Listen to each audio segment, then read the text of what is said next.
Oh, hello. Hello, hello. I'm testing something real quick. I've started trying to include music on my stream playlist that will not get copyright recognized by YouTube. Because I've had several streams where it was like, hey, it's like, hey, we recognize this song, but the copyright holder doesn't care if you play it. And it's like, cool, can you get rid of the fucking copyright logo, like, label from it then? Like, fuck you. For fuck's sake. Because for whatever reason, it makes my videos look invisible to other people. Let's see here.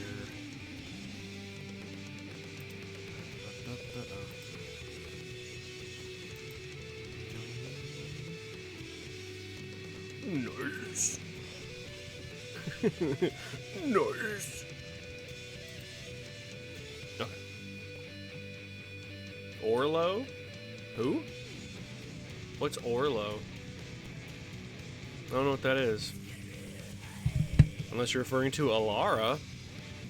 Alara Unbroken. Alright, anyway. Alright, now. Let's see, we're gonna do the pop-out player.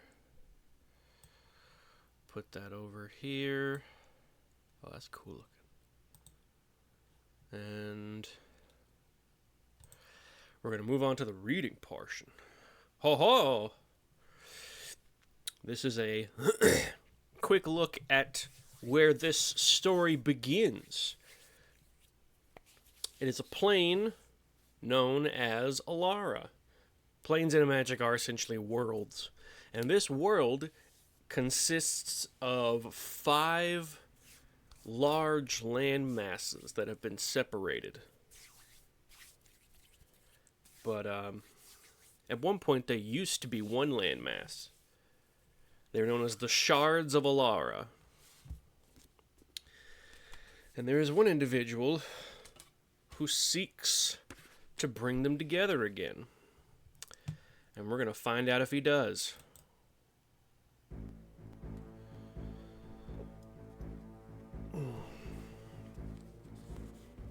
Okay.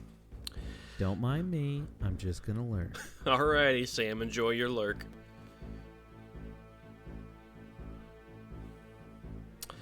Nicobola stretched his wings. Yeah, no problem, dude. Nicobola stretched his wings, and the sounds he heard were unpleasant. Ligaments creaked and joints popped. The membranes between his wing bones made dry sounds of friction as they stretched. For decades he felt his age catching up to him.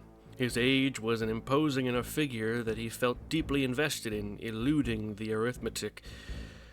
But at least he could stretch.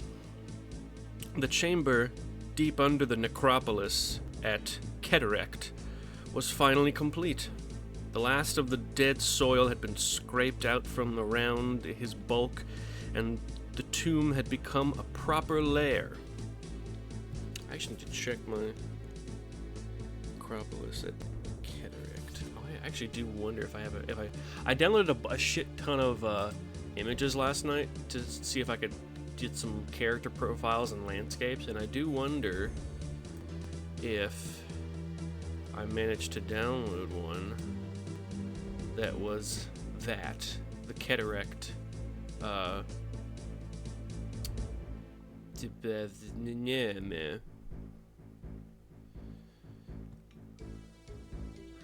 don't see one, so we're gonna keep this for now.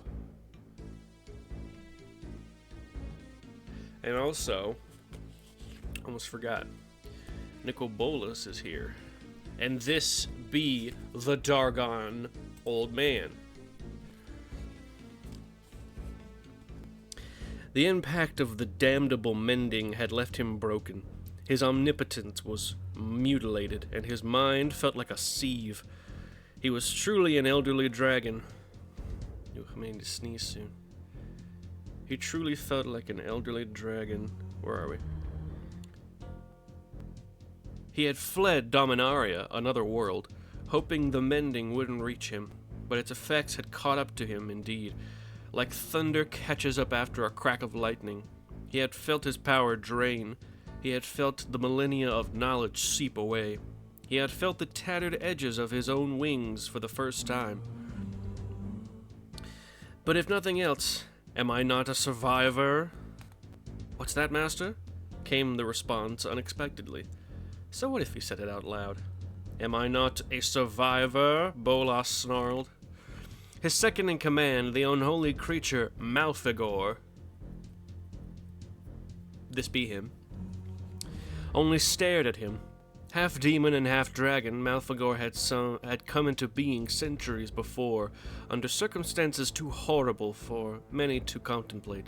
His rage at being trapped in festering Grixis was amusing, and useful as a fulcrum for Bolas's control over him. Bolas's web of power and influence spanned worlds and eons, a perfect prize to dangle before a demon who had once terrorized all of Alara. 20,000 years, Bolas roared. Never mind. Bring in the visitors. Yes, Master. Malfegor left the chamber. Bolas didn't like the way his henchman's tail twitched as he walked away. It wasn't right for a dragon to carry himself that way. His second in command was an abomination, but at least he was a useful one. When Malfegor returned, he brought with him 2 human beings, males dressed in robes, adults judging by their size. One human stepped forward. It was shaking. It was probably terrified. Where are we? Well, what's so important? Asked Bolas. Master, I and my colleagues have read the signs, said the lead human. Yes, and? Master, I don't know how to say this. Promptly, if you value your life. It's the shards, Master. The other 4 shards, and Grixis too, they're converging. That was interesting.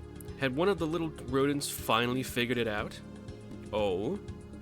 Yes, I'm afraid. I'm afraid they're going to intersect, collide, and soon.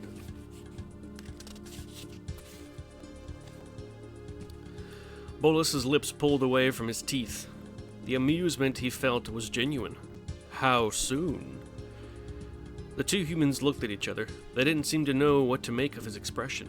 Months? He said the first. Yes, less than a year, we think. Bolas stretched his wings out again. He still heard the poppings of age, but they felt better. Maybe in a little while he could fly free of the blasted bunker and flex his true muscle once more. He would have to meet with his agents on the other 4 worlds. Planeswalking took a lot of effort for him, but he had to make sure everything would come out exactly right. Master, ventured the human, this is what you wanted? I'm very proud of you, human, said Bolas. This is an excellent leap for your little mind. Thank you, Master. But won't that... I feel I need to reward you. Both the humans fell prostrate. I will tell you now that you have done well to discover the goal of all our efforts here on your world of Grixis. You've all worked long and hard with complex magics and lengthy excavations, and now you are beginning to see the fruits of all your labors. The speaking human couldn't help itself. It raised its head and said, Master, I hate to interrupt. Then don't, bellowed Bolas. The humans cowered. This project, and the preparations surrounding it, have taken decades to complete. The effort has been intricate and many layered. Weird. What is it? The rituals are intricate. And now you're starting to see it all come together. The devastation it will wreak is no doubt the source of your concern. Even your decaying world will suffer, and at this you must object. I admire your courage in coming to my inner chamber to confirm that this cataclysm is indeed the end toward which you all have labored, and for that, your reward. You, stand up. The speaker looked up and stood on wobbly legs. It blinked rapidly and held the clasp of its robe in its hands. Bolas leaned down and put his claw over the human's head, resting his palm there gently, careful not to break the human's neck. Malfagor spoke up. "Master, don't tax yourself," he said. Bolas ignored him. It took some concentration, but he summoned up the old magics. Tidal forces of mana washed over his mind. Bolas willed them into the form of a spell, a dark spear of magic that pierced the human's little skull and disappeared, scouring away at its sanity from the inside. The human screamed under Bolas's palm, a ragged, repeated sound bereft of logic or order. Then the human fell silent and still. Bolas completed the spell and lifted his claw. The human's expression was limp. It stared at nothing, and its head lolled slightly to the side. "There you are, my minion," said Bolas, breathing heavily. There is your reward." The other human regarded its colleague with wide eyes. It stood and gathered the man in its arms. A combination of drool and blood ran down the side of the man's jaw, its thinking mind utterly destroyed. "You there," said Bolas to the other human, the one who still possessed its faculties. "You can go now. Take that one with you. Remember its reward, always. Should any of the rest of you show such excellence in powers of deduction, you shall receive the same." The human bowed stiffly and hurriedly ushered the other man out on his shoulder. Bolas turned to his second in command, the demonic dragon creature. "That's enough. If you trouble me with concerns of the mortals again, Malfagor, I will kill you. After your body has died, I will banish your soul to some wretched zombified husk in the bowels of Grixis, where you will toil away in the service of the whims of a third-rate human necromancer." Now will that be all? Bolas was alone again. Once the 5 worlds of Alara collided, he would have his vitality back. The multiverse owed him that much, and it had seen fit to provide him with the 5 little planes ripe for the picking. He'd crash their worlds into one another and lick the sap from the wounds, and then, finally, he'd be ready to take his revenge. End of chapter. Thus we come to the other shard, known as Naya. I'm trying to find... There you are.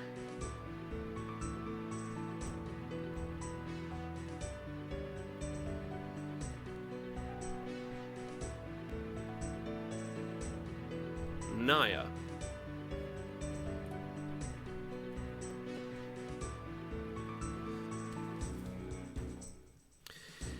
It had not been a good idea, thought a Johnny.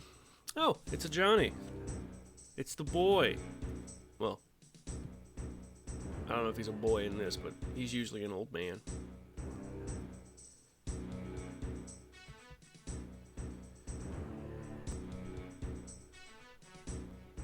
There he is.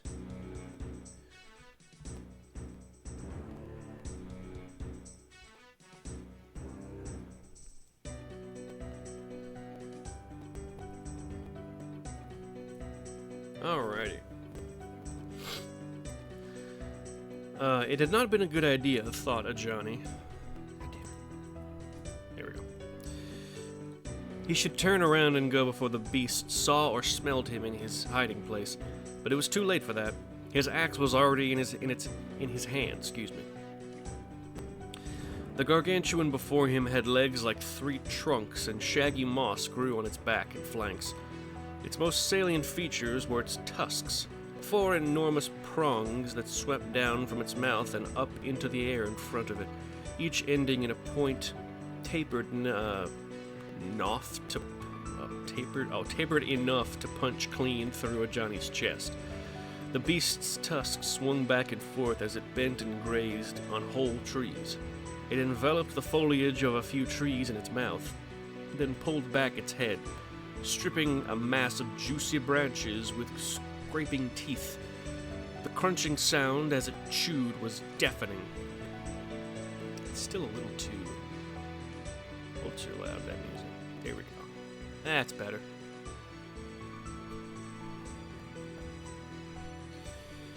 crunching sound as it chewed was deafening. Occasionally it bellowed contentedly, tilting its massive head from side to side, and the sound made the lioness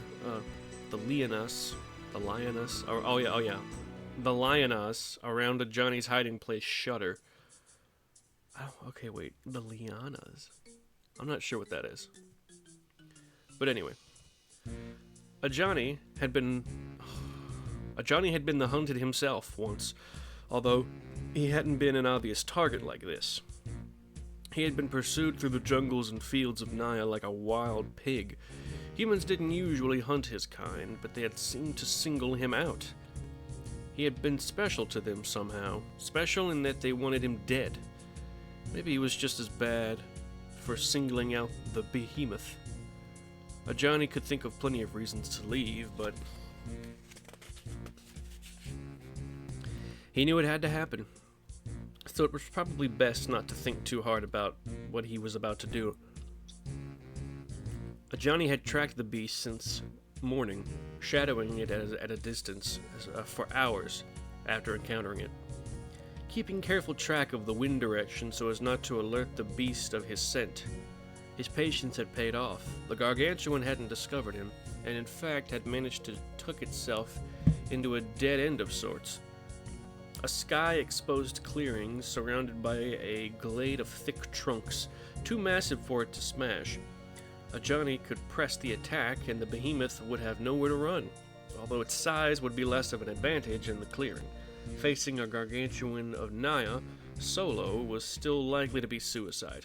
Yet again, Johnny questioned what he was doing, and why. He picked a burr out of his stark white fur that was... He picked a burr out of his stark white fur. I don't know what a burr is. That was why. Either he earned his pride's esteem by the monumental hunt, or he would leave his pride behind forever. The white fur that covered Johnny's lion-like body was his distinction and his curse. Where most of the Nakatl race bore fur of mottled and striped gold, ochre, black, and gray, Johnny's fur was pure, luminous white.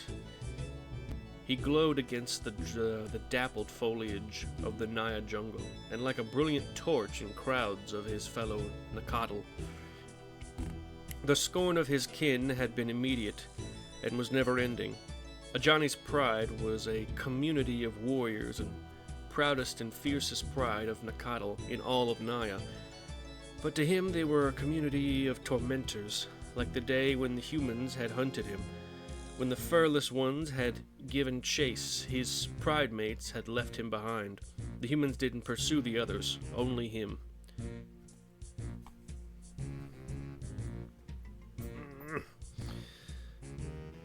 Where was it? It seemed everyone wanted to single out the white-furred cat. His brother Jazal, the pride's leader, thank the spirits, had saved him that day, and on many other occasions. As the Ka of their pride, Jazal was the only one Johnny looked up to. If it weren't for him, Johnny would have left the pride and struck out on his own a long time before. That's what his tormentors wanted. He wondered why not just give it to them, but that would bring even more shame on his poor brother, who had shown him nothing but respect and love.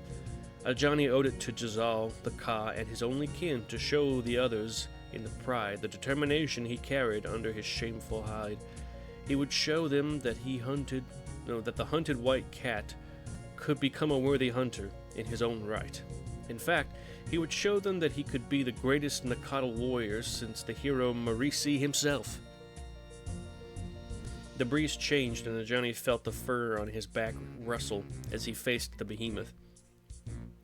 Johnny had no time to move with the wind. The beast had fallen suddenly silent, its massive jaws frozen in mid-mastication. It huffed and sniffed as Johnny's scent wafted towards it. It was about to be discovered. If he was going to do it, the time had come.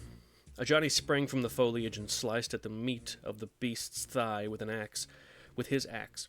intending to impair it right away. The blow cut cleanly, but he only sliced through the wiry moss that clung to the gargantuan's fur. Oh, it's a mastodon! He didn't even pierce its hide. Before he could get in a second blow, the beast lurched around to face him, its feet crushing the earth and its long tusks swinging in a dangerous arc. Johnny staggered backwards just enough to avoid having his feet swept out from under him, or his legs broken. Johnny recovered his warrior stance, brought his axe back, and thrust the weapon into the beast's shoulder as its tusk whizzed by.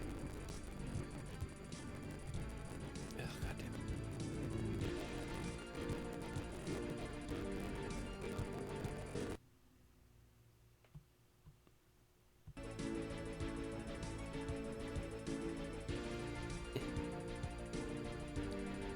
Okay, fine.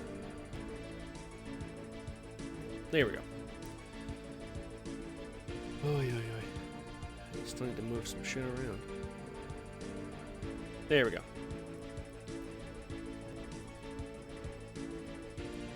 Okay.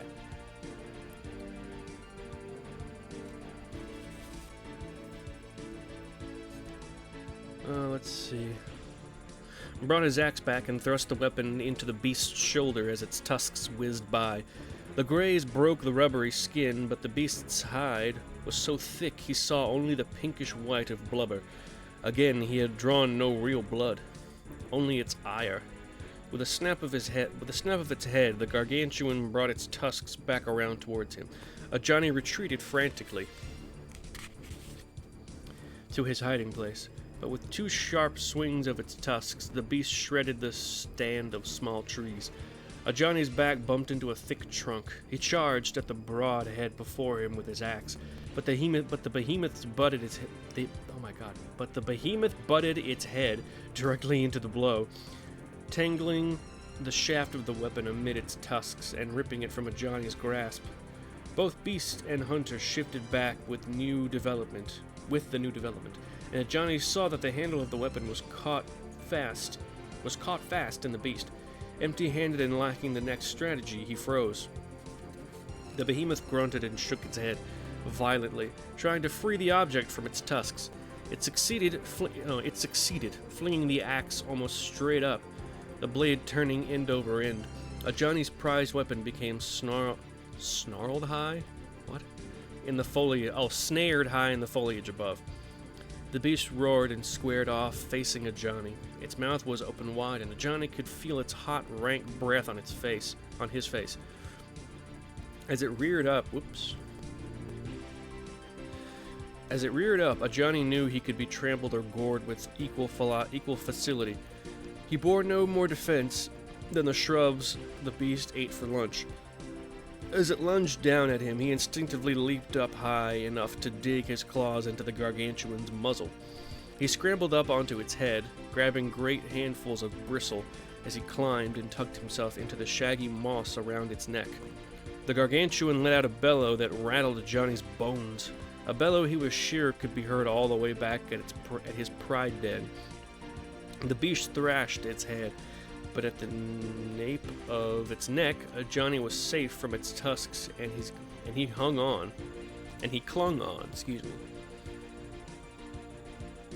There we go. What was he supposed to do? Johnny knew if he could just land a good blow in one of the beast's eyes, or maybe hit a sensitive vein, he could weaken it just enough to fell it for good. But he had no way to get through. The little bone knife at his side wouldn't do anything to the creature's hide, nor would his teeth or claws. He needed the cutting power of his axe. He scanned the canopy above and found the axe resting in the crook of a tree branch. It was too high to reach, even with a leap, and he wouldn't be able to get a good jump for it with the gargantuan thrashing. Dying all alone on the back of a shaggy behemoth seemed no way to earn the pride's respect. The beast was insane with rage. It thrashed, crashing through a stand of tree trunks that broke like kindling. So much for a dead end, Johnny muttered, hanging on. The behemoth tried a new strategy, slamming its front haunches into the ground in an attempt to buck Johnny off. Johnny felt the rhythm of the rearing beast. Something clicked. That was the solution. If he could time it just right. The beast bucked with all its might as Johnny let go, sending him flying up in the same direction as his axe. Axe had flown before. He hurtled toward the canopy and crashed into the branch that held his axe, just managing to grab onto something. But he hadn't grabbed the branch, he had grabbed the axe handle. The head dangerously toward... Wait, what? He had grabbed the axe handle, the head dangerously toward him, and the end snagged between two heavy limbs.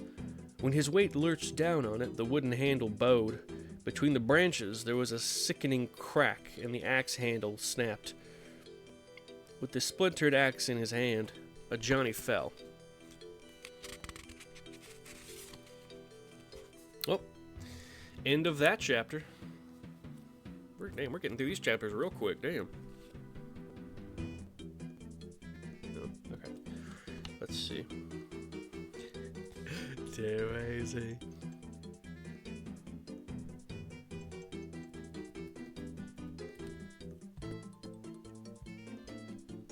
We're closing this out. Gotta make some room.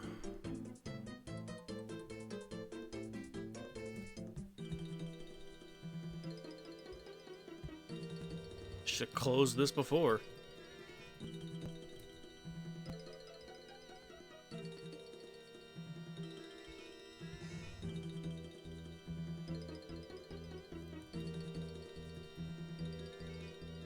Showdown. Okay, up next we have the Shard of Bant.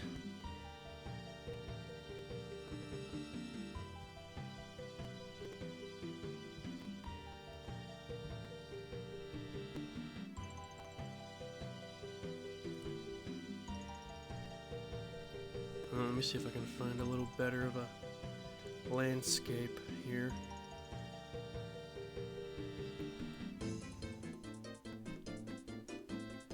That looks almost right, but not quite.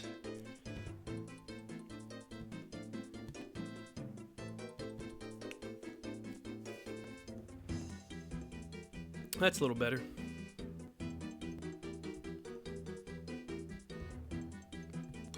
Right, so we have the cloudy meadow-ish look of a Bant panorama, and then we have an island off the coast of Bant.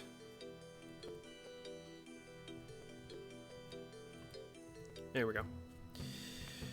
Too easy, muttered Guafa Hazid, as he shined an enchanted dagger with his hanky.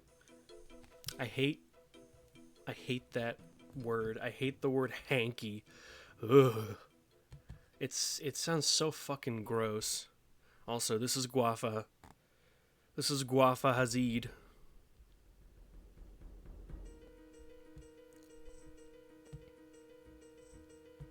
Bam. Guafa Hazid.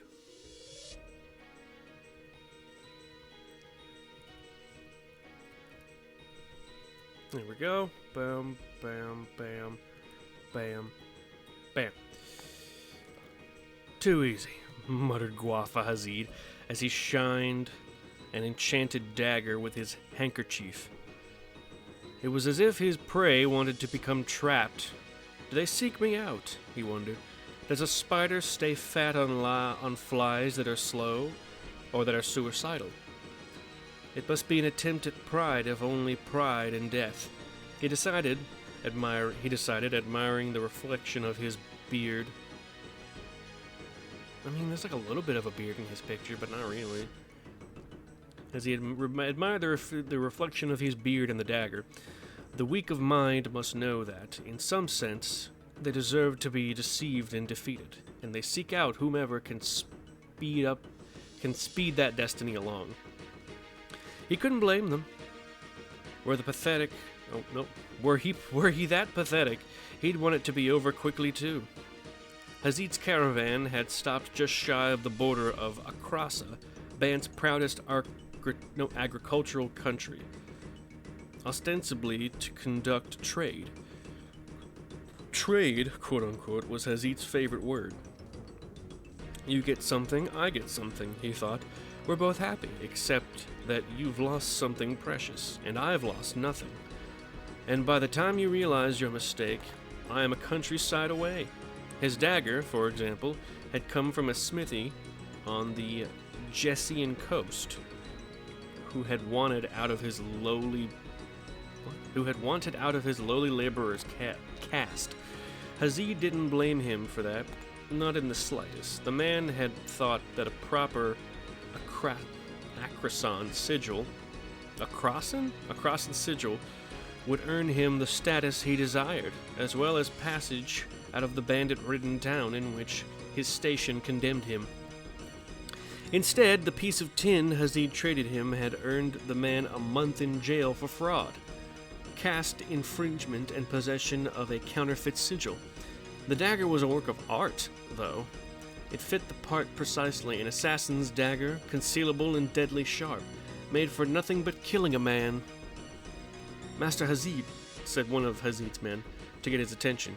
A knight of sigiled caste was making rounds through the caravan. The knight wore blue linen over his chainmail, with a broad white bird blazoned across the tabard, identifying him as a knight of the Bright Dove.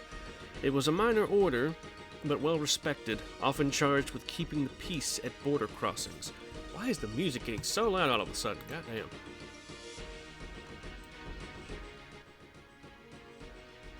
There we go. Take a drink.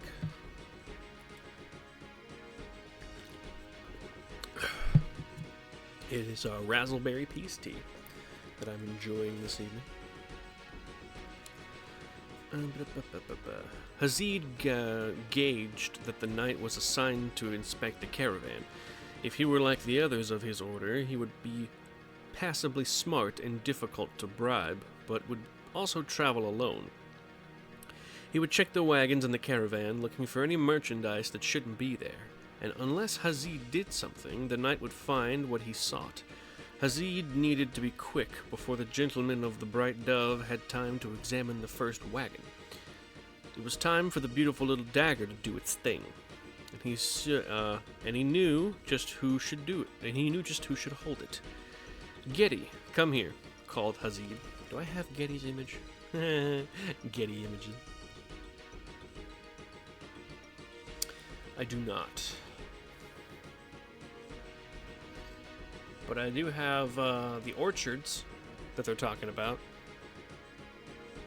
It's very exotic, you might say. The most exotic of orchards.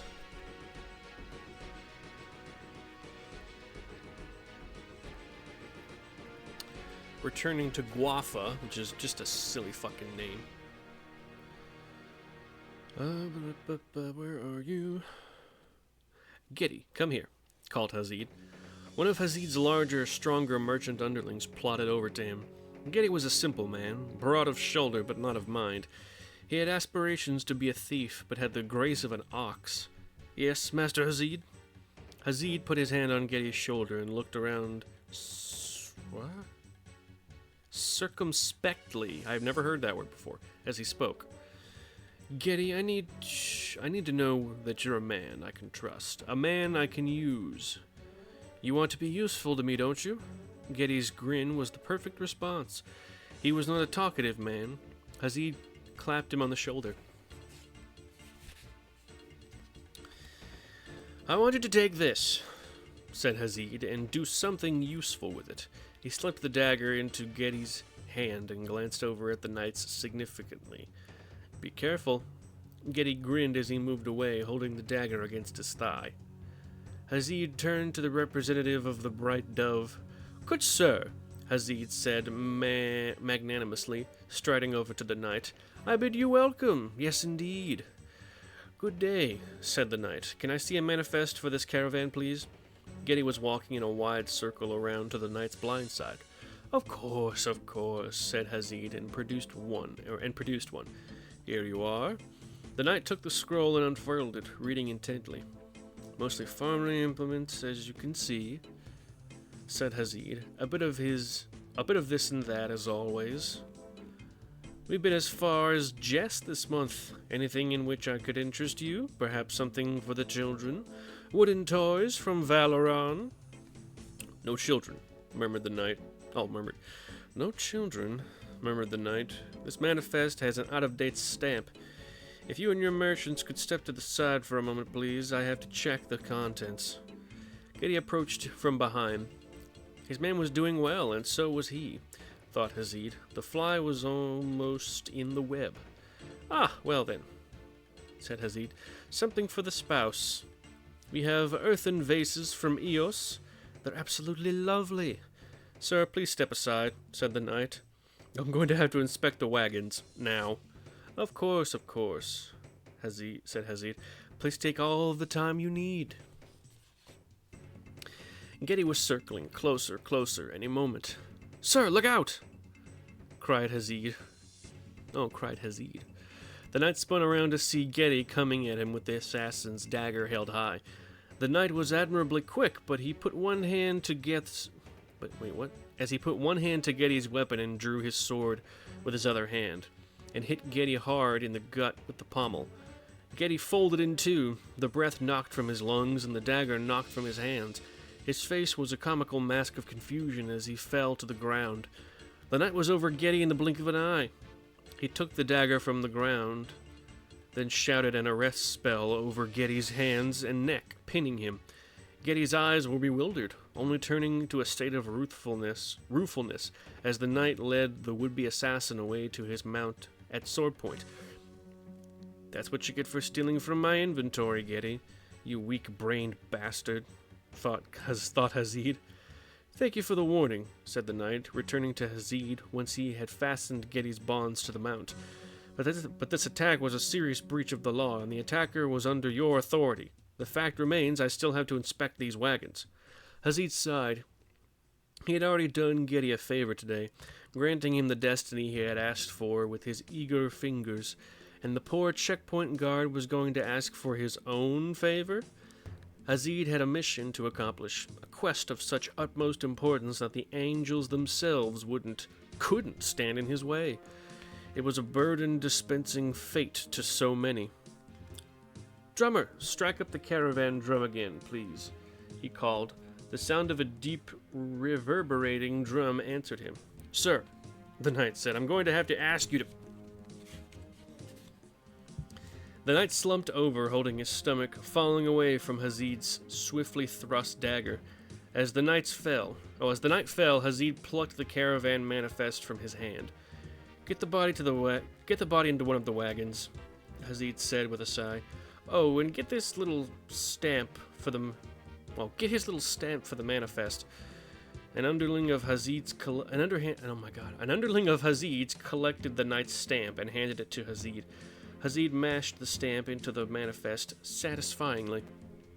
Hazid climbed back into his wagon and nodded to the driver, before wiping off his own personal dagger with his handkerchief. Fucking hate the word hanky. Remind me to tell you of the time I traded with a blacksmith in Eos, he said to the driver. The caravan went on its way toward Giltspire Castle in the heart of Akrasa. Getty looked on, forlornly abandoned.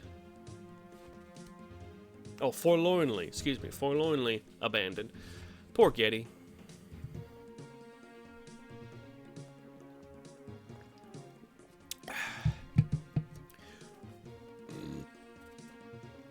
Alright. That was it for Bant. We move on to Jund. Oh, well. Forgot about that, but that's alright.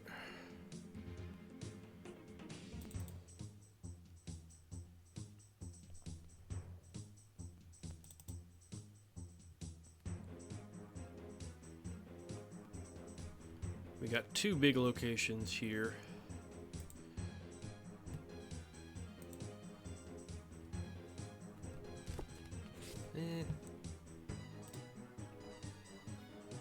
There we go. That'll work. And it'll make it easier to close it out when I'm done. Bam. Alright. Bant. Alright. Jun.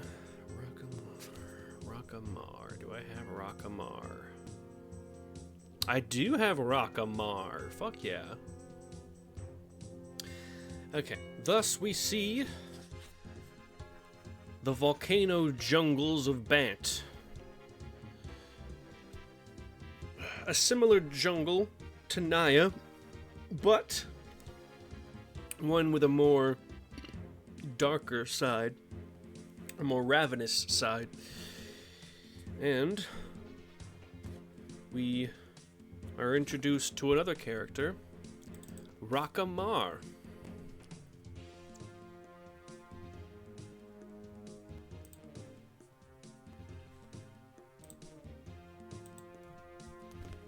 Okay. Until a year ago, Rakkamar had never considered herself a mere human. The phrase would never have occurred to her. The shaman had been entirely her own master, delighting in her savage elementalism, summoning manifestations of fire and rage to use as scourges of those who tried to rule or devour her. But when the sky had opened up and deposited the majestic form of Nicobolas before her, she had recognized her insignificance. Wait a second, are we back on? Wait a second. Double checking. Okay, yeah, no, we started on Grixis. The dragon had offered her a choice. He could teach her to summon new kinds of fiery elementals of death, and she could use that power to accomplish a task on Jund for him, or she could die. She had found him a cogent negotiator. That had been 1 year ago. That night, Rakka found herself speaking before the warrior clan Antaga. It was the same speech she had given her own clan. Man, fuck off, driver booster.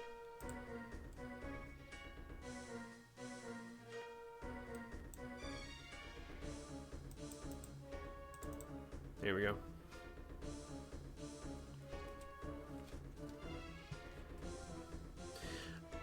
That night, Rakka found herself speaking before the warrior clan Antaga. It was the same speech she had given her own clan, but that hadn't worked out. She made sure to conjure the same fire for her words that she put into her magic. Our world yearns to reach out to heaven above us and hell below, she intoned. And heaven and hell yearn to reach out to us as well. Heaven or hell. They beckon us to rule them. Rakka knew the clan would hang on her every word, even though she had never been its its leader. She was a taut, sinewy woman, ancient for a human of Jund, at 50. Damn, she looking good for 50.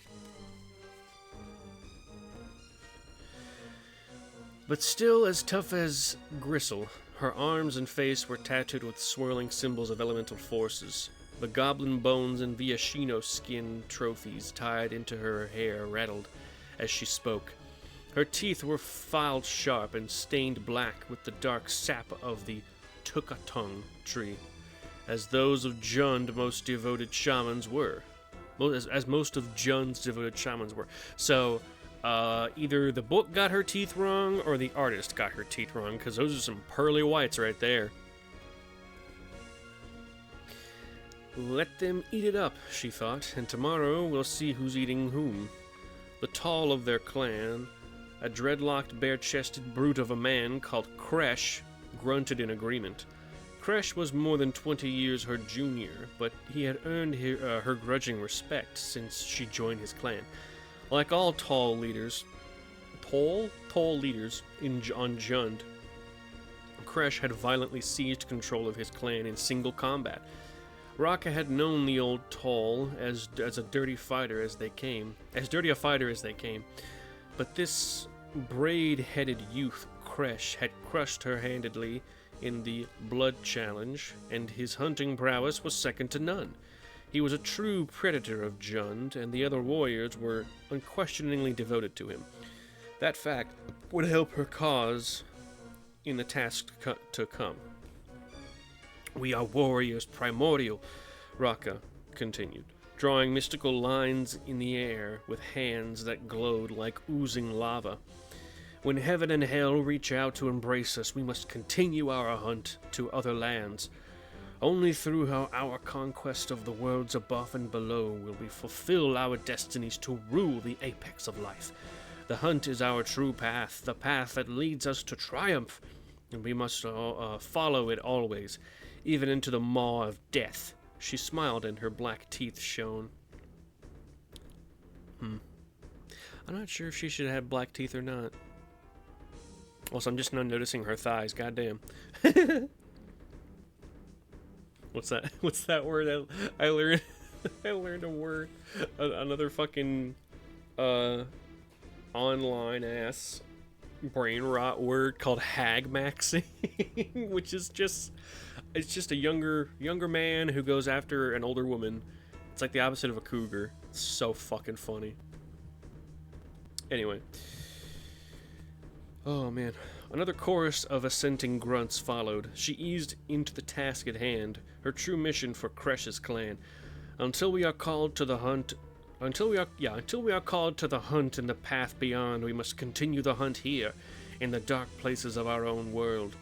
Jund devours all who show weakness. We must stalk and slay those who would seize our destinies from us, and anoint our hair with their blood. To show our world that we are strong, we must take our prey by the throat and seize it into submission and feast on its spirit. Only then will we be warriors fit to survive the reckoning to come. Thank you, Shaman Rakka, said Kresh, standing up. Let me see if I have Kresh, because I put a bunch of legendary creatures, because legendary creatures are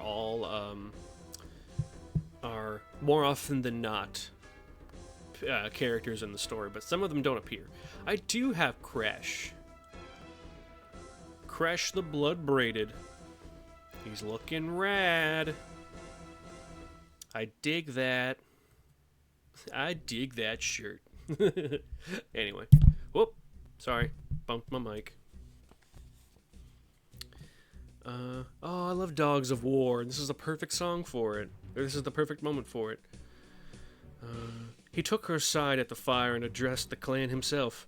Hold Rakka's words close to your heart tonight, warriors. Tomorrow we will test your dedication to them. Tomorrow we continue the hunt to the lair of Malaktoth, prompted Rakka. Yes, Malaktoth, the dragon. Malaktoth is the mightiest dragon we've ever hunted. His is the roar that snakes Mount Jal. Why do we hunt such a potent beast? Because his claws crave our flesh and his teeth ache for our blood. Rakka says he's fed on goblin warrens, and Viashino thrashes much farther down Mount Jal than he ever has before. This means he's getting closer to our territory. Do you know what he thinks he is? The warriors shouted in ragged unison. That's right, he thinks he's our predator. Shouts of protest. He thinks he's up the chain from us. A beast worthy of feeding on our young like a snake snatching eggs from a nest. Howls of rage. Kresh put his hand out, palm down, and the warriors quieted. He finished his speech with his voice low, barely audible over the fire's crackle. Tomorrow, we raid his nest. The warriors roared in good cheer. Kresh grinned, and Rakka couldn't help but admire his enjoyment of the moment. It was a good night. Rakka took a swig of sting wine, interesting, from the skin of her hip and smacked her lips. Tomorrow would go well, and she was tired from the feasting and stories and speeches, but there was no hitting her hammock yet. There were still plenty of preparations to be made. She was going to have to summon a lot of elementals before the sun rose behind the ash of Mount Jal.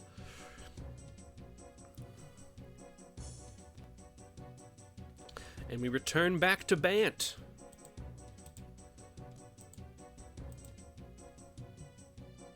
Oh.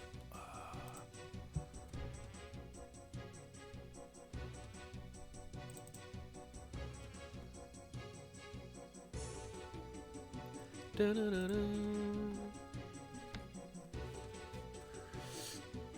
Oh, and we come to Rafik of the Many, some of you might know him as, if you've ever played Magic the Gathering.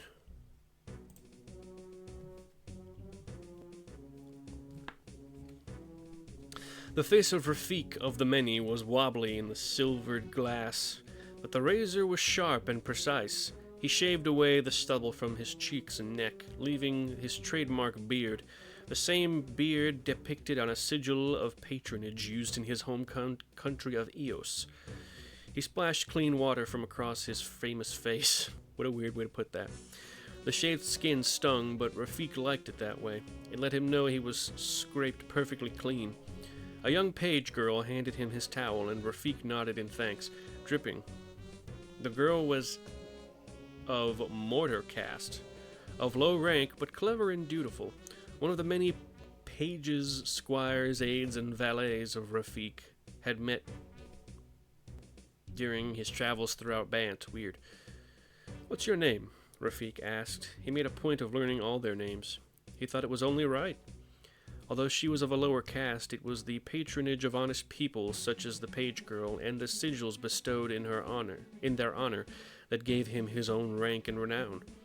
Some treated the caste system as an excuse for scorn and pride. Rafik knew that the archangel Asha would have wanted it otherwise. "Thulka, sir," answered the girl quietly. She returned to shining his sigils, the vast pile of medallions of patronage that weighed down Rafik's armor. "Thank you, Thulka," said Rafik, dabbing his face. That's a really fucking quick chapter, what the hell? Is Thulka in here? She is not. Alright, anyway. And his head and neck with a towel, excuse me. "That's the sigil of the salted wind," he said, observing Thulka polish one of his sigils carefully. Her eyes were wide. "All the way from Jess?" Rafik nodded. "It was for resolving a dispute between the ship patrols and the island Avon," he said. "Resolving with combat," she said, a small smile on her face, a small smile in her voice. "Of course," he said. "Heroic combat in the honor of the arena. Their champion was a brute of a rock, silent but mean, as a wild Liatao, I don't know, when he wanted to be. His skill and shrewdness were so great that I invited him to many knightly order." "You mean Mubin, the famous knight? You met him in the arena?" "Yes," said Rafik as he laughed. "The old Rox was just a poor monk and scholar, but you wouldn't know it from his strength that day. He fought for the rights of the Avon as bravely as if he were fighting for his own life. In the end, we compromised. Both sides got what they wanted, and we both got a sigil. His first." The girl finished her polishing. "Ah, Dance of Death." She bowed. "Your armor is ready, sir," she said. "Thank you, Thulka," said Rafik. "May Asha watch over you." "And you, sir," she said. "Good travels." I've always been like very skeptical of a caste system. Also, you can see all the fucking medals on his armor in his picture. I just realized that. That's very funny. All right, and that's it for that chapter, which was really weirdly short. Don't know why. But we return to Naya. And I'll show you some of the plains of Naya, which I'm assuming these are. This is just the art for the basic lands, for the basic plains. Plins, not Plane. Oh, we're back to Ajani. The conclusion of his adventures, I suppose.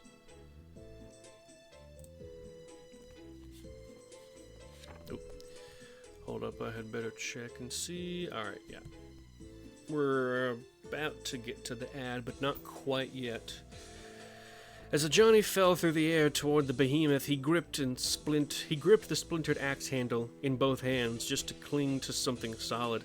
The beast beneath him opened its toothy jaws to catch him in its mouth. As Ajani landed on the behemoth's face, he didn't have time to contemplate his angle or swivel the axe head around toward the beast. He moved on instinct, plunging the wicked point of the axe handle deep between its eyes. Johnny fell onto the jungle floor in a heap. Fortunately, so did the behemoth, flattening a few fat trees as it fell to the ground. The ad will start in about 38 seconds. Go ahead and grab a snack, grab a drink, run to the bathroom if you need to. And I will see y'all in about 33 minutes. Jesus. It thrashed once or twice before releasing its death rattle. Johnny didn't move from the ground for a long time. He lay there listening, feeling his heartbeat slow from a frenetic slamming to an excited thumping to a regular rhythm. As he listened, he felt the blood of the plain of Naya pumping through the ground below him. It was as if there was an awakened spirit, a drumming pulse deep below the earth that only he could hear. It made him feel connected to everything around him, as if he were a plant with roots reaching deep down into the layers of the world. He felt he had a role to play in nature, which made him as important as bird song or elves of the far woods, or the gargantuan that lay beside him. Okay. We're going to pause there for a moment for the ad break, and then we will continue momentarily.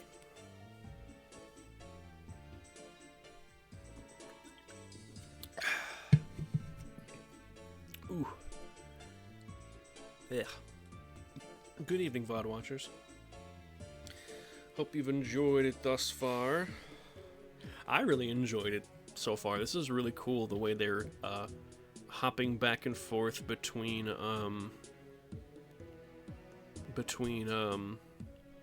the different shards of Alara.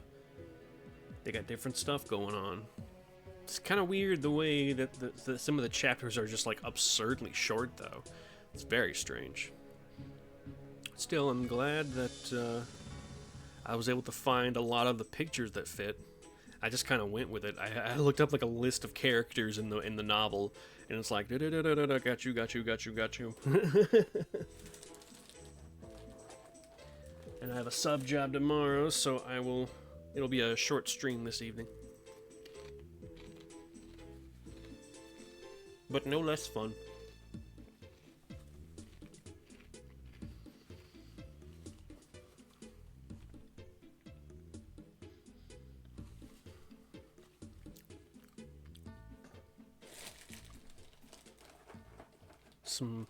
Love me some white cheddar Cheez-Its.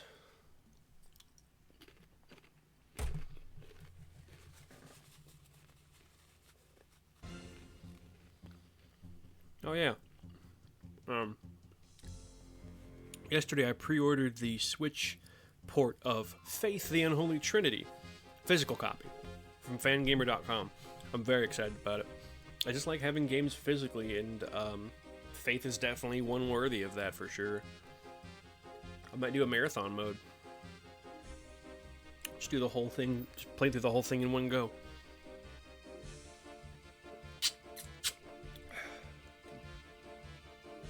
I got two different teas with me.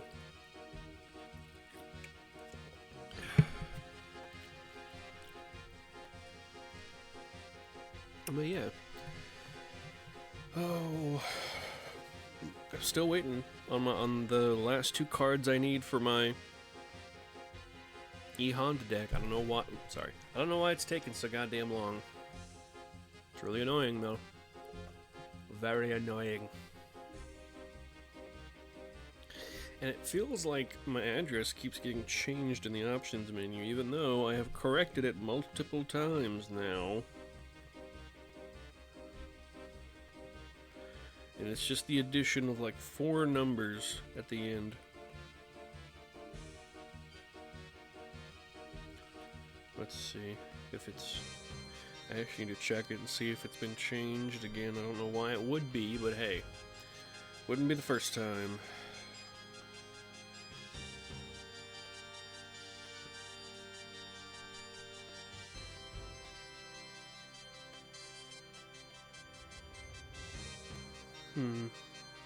There it is, manage addresses. Okay, yeah, that's it. That's the right one.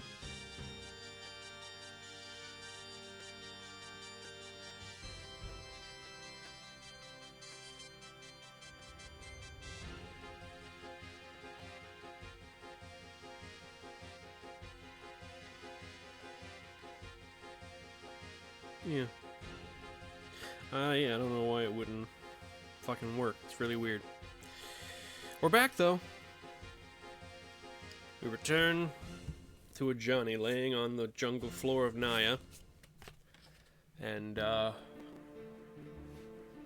just sort of feeling himself. This motherfucker's feeling himself. Not literally, but, like, figuratively. Motherfucker's feeling himself for that victory. Excuse me. Okay. There we go. Abby, I'm so sorry. Alright. As he listened to the rhythm of the heat, I had the touch. He realized he was hearing only footsteps, padding footsteps, coming closer. Other Nakatl were approaching.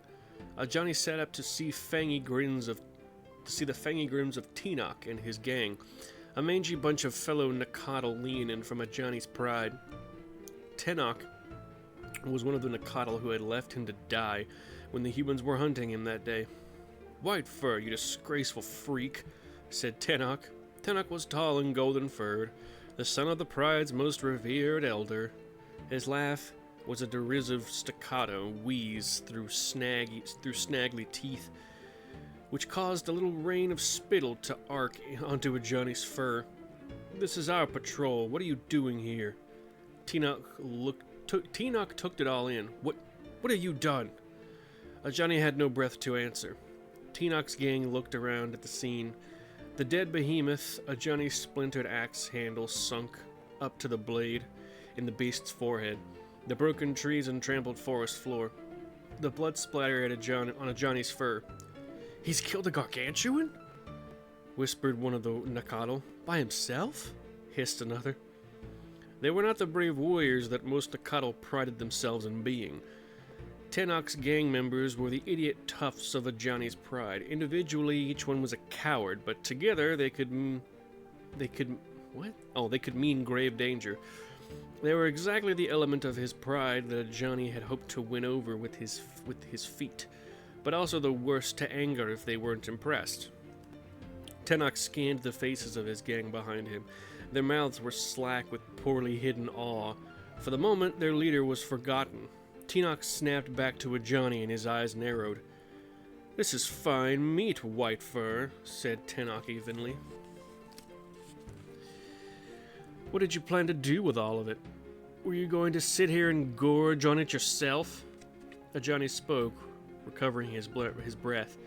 "It's for the pride, for the festival of Marisi. I'm glad you found me, Tenoch. You can help me field dress it and carry the goods carry the good cuts back to the den." Tenoch padded closer to Johnny, so close that their whiskers almost touched. Uh-oh. The gang pressed in around Johnny like a closing fist. Tenoch hissed a laugh through his teeth. "No," he said. "I'm glad you found us. I'm glad you came upon us just in time to witness our great triumph over this frenzied behemoth." Tenoch's gang didn't get it at first, but then grins spread across their faces. Johnny's eyes blazed. "The pride will be proud of us," continued Tenoch, when we return to the den with our prize. "And once again, the shameful brother of the Ka will pull up the rear, useless as usual. In fact, just like when those no-furs chased us, I think you needed saving yet again." Tenoch's gang snickered. This is my kill," snarled Johnny, standing up to his full height. The fur stood on end along his neck and arms. "This is my offering. You're not taking credit for it at the festival." "You think they'll believe you killed this thing?" Tenoch shouted into Johnny's face. Then, more calmly, he said, "We'll see. I think you won't even tell them we took it from you. I think the honor of the Ka means too much to you. Nobody wants to be the bother of a snitch. You want to be part of our pride, don't you? So you won't squeal to the others either. This will be our little secret, but don't worry. I'll invite you to have a taste of our generous feast after Jazal's speech."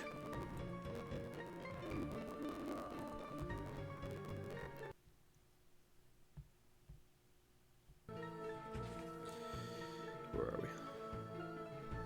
Take him! Tenok stepped quickly aside. Ajani didn't have time to grab Tenok's throat or to reach for the axe that was plunged into the beast. Someone shoved Ajani from behind, toppling him to the dirt face first.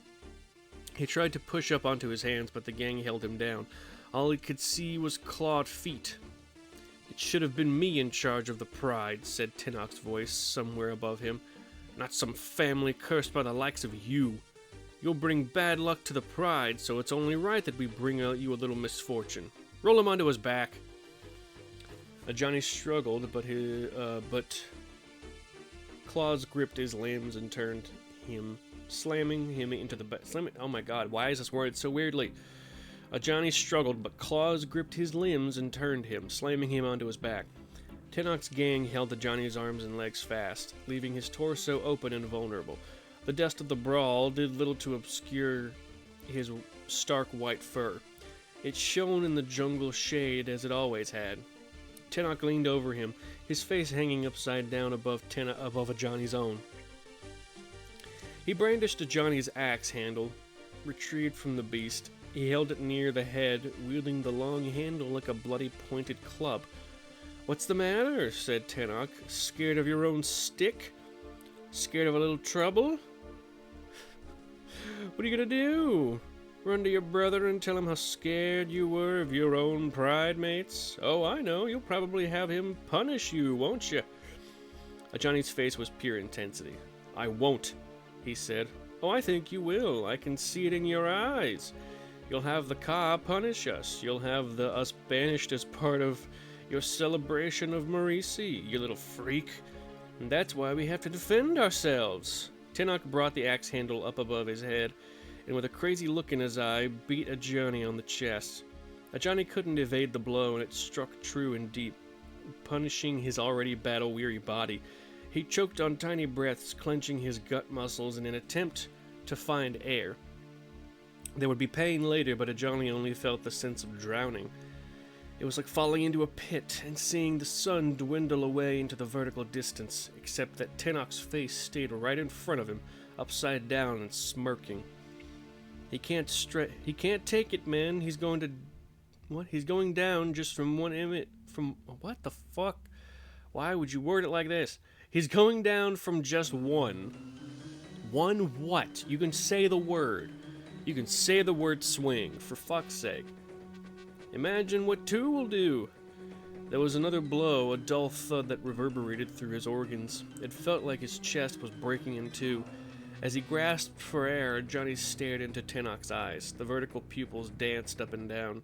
As Tenok laughed, the sound stabbing like knives. In the center of each eye, Johnny could see tiny reflections of his own white-furred face, which gave him the odd sense that he was falling into them, falling into Tenok's mind. In a flash, Ajani saw past the eyes. He saw past the soft tissue of the orbs, past the skull and the wrinkly matter behind it. He saw Tenok's essence, the pith of his character, as if it were written plainly in the air above him. He felt the recurring rhythms of Tenok's life, a series of tests of his honor and integrity beating around his own mind like a throbbing of crickets.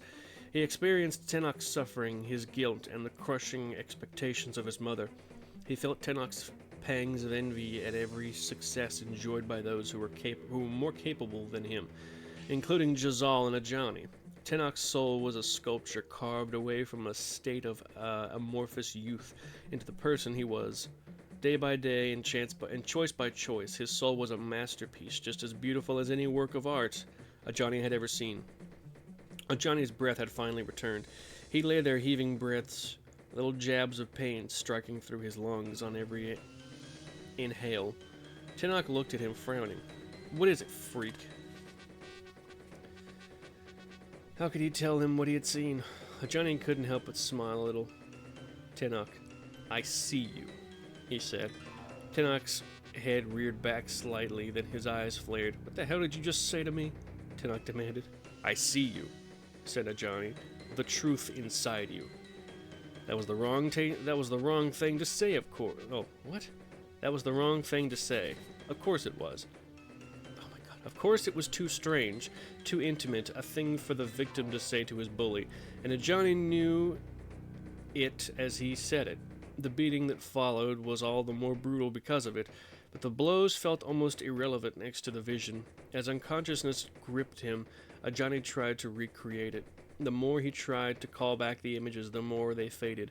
The pain from the thrashing took over and darkness followed. When he woke, Tenok and his gang were gone. The behemoth was a stripped carcass, all the best meat taken. His axe was lying next to him, its handle in splinters. His whole body throbbed with pain, and there were patches of his own blood staining his white fur. Even in the teeming paradise of Naya, he was alone yet again. There was nothing to do but take up his broken axe and head back to the den. And that's where we leave off a Johnny for now. Doroshi. Good old Dorothy. Love her. We return to Bant with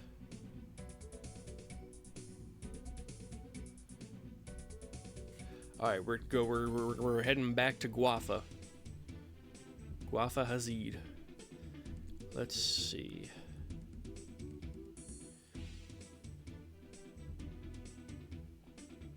Good enough.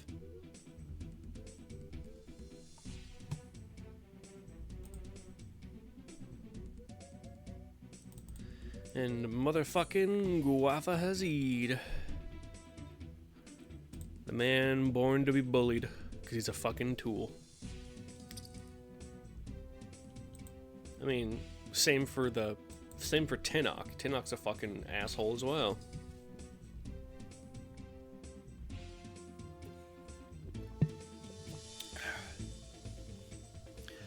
Bant. It's not every day you get to the hand of prophecy, thought Guafa Hazid. As his caravan crept its way over a hill, he saw the 4 white spires of the castle, their destination, emerging into view. The pace was annoying him, so he gave an extra whip crack to the Liatao, I guess, pulling his wagon. I guess that's what those beasts are behind him. Where are we? The lion-headed steed looked back at him with something resembling resentment, so he whipped it one more time. It dropped its head and pulled the wagon. Yes, a day of prophecy. A day when he, Guafa Hazid, would deliver a spell that would kickstart the fate of the entire world. It was a good day for Guafa Hazid, the man with the goofy-ass name. I kid. Hazid is...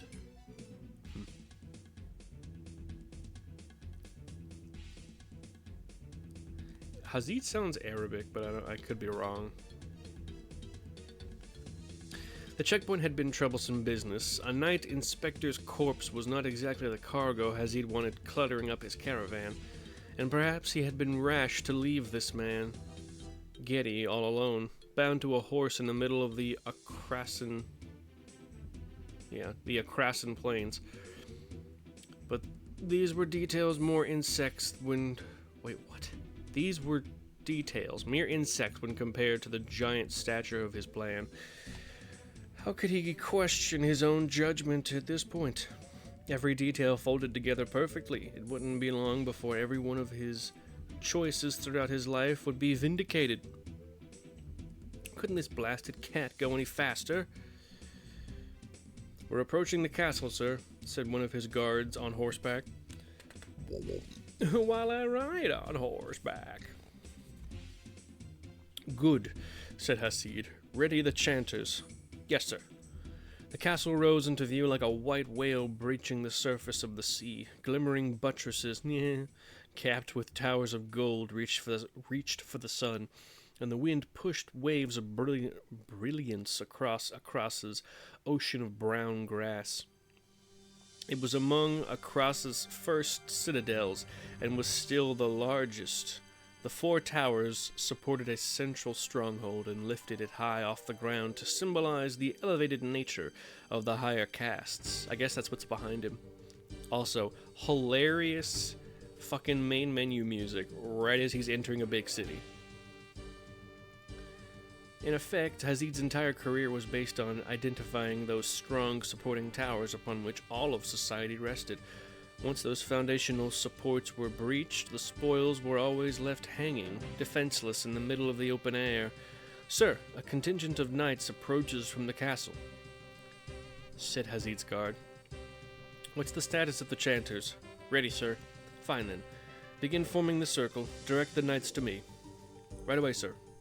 He saw them, humans and Roxas, their armor gleaming in the sun, riding in formation across the grass to his wagon. He made a point of waving cheerfully. Meanwhile, the other wagons in his caravan, dozens of them, split off and began encircling the castle. They had to drive off the road, and many of the horses and Liatao stumbled as they broke into the high grass.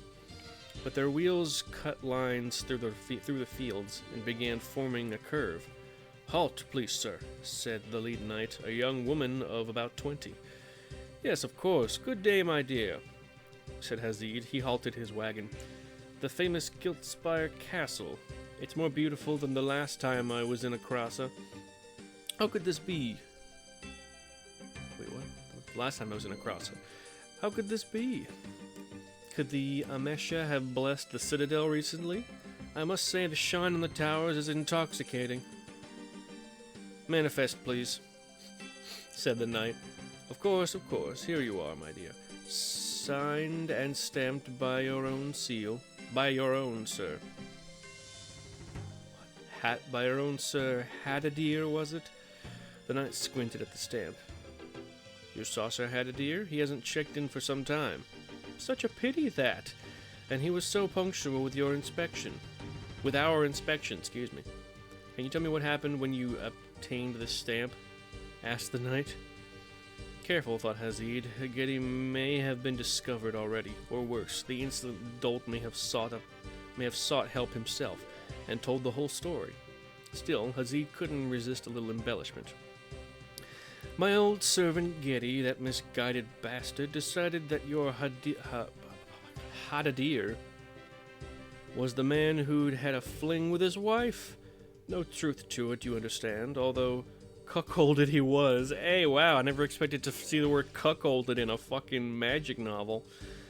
Although cuckolded he was, that part's true, but Getty got it in his head that the border man was the one. That's Getty for you. I knew he'd come to nothing. He took one look at that Sir Hadadir and went for him with a blade the size of my arm. Hadadir ran off, and we left Getty behind.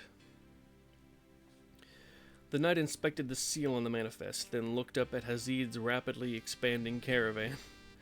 The farthest wagons had already looped halfway around the castle, but approaching them were rhino-faced Rox knights bearing pikes and axes. "This is a serious matter," she said. "I'm going to have to ask you to step down from the wagon. Mr. Hazid, please tell your caravan drivers to halt their wagons now." "I'd love to, but I'm afraid they're stone deaf, and willful besides," said Hazid. Hurry up, he thought. Get that circle in place and we can make history with this spell. If the wagons didn't get into place soon, they were in danger of missing their chance, and Hazid would never rule his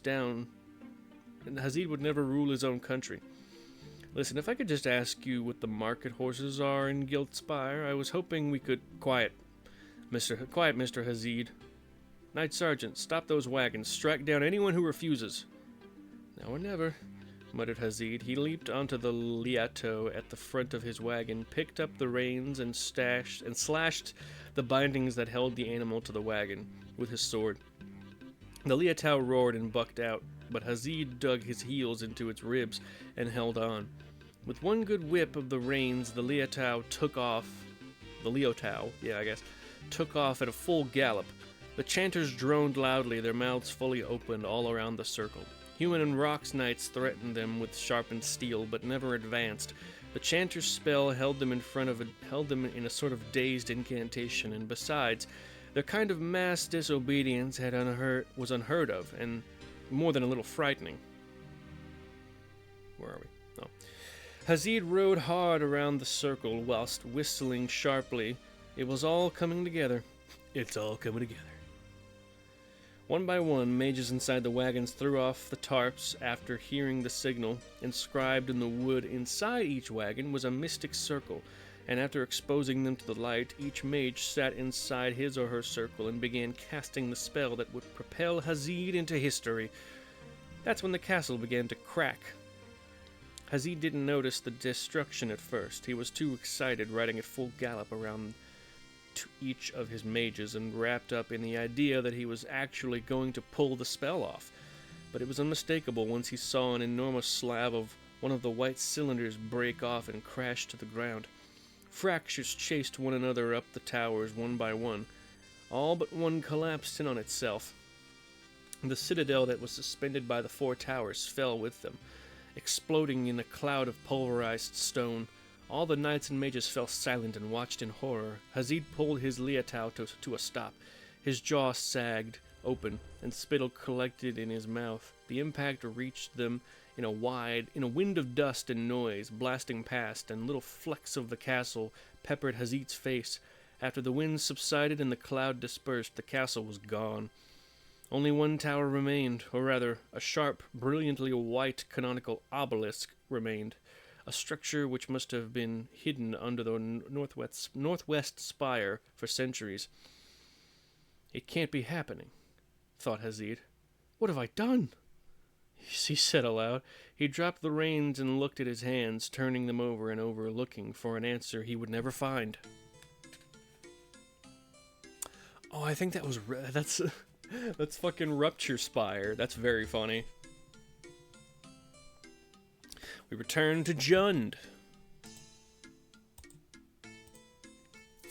Ba, ba, ba, ba. Boop, ba, bee, bee, ba, boop, boop.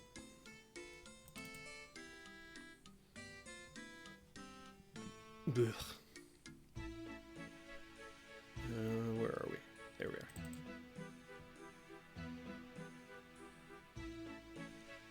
Really wish it would stay that size, but I gotta zoom in each time.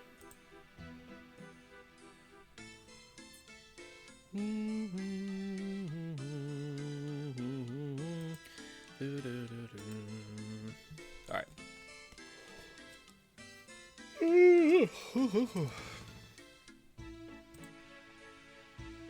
I think I slept pretty well. I don't know why I'm yawning like this.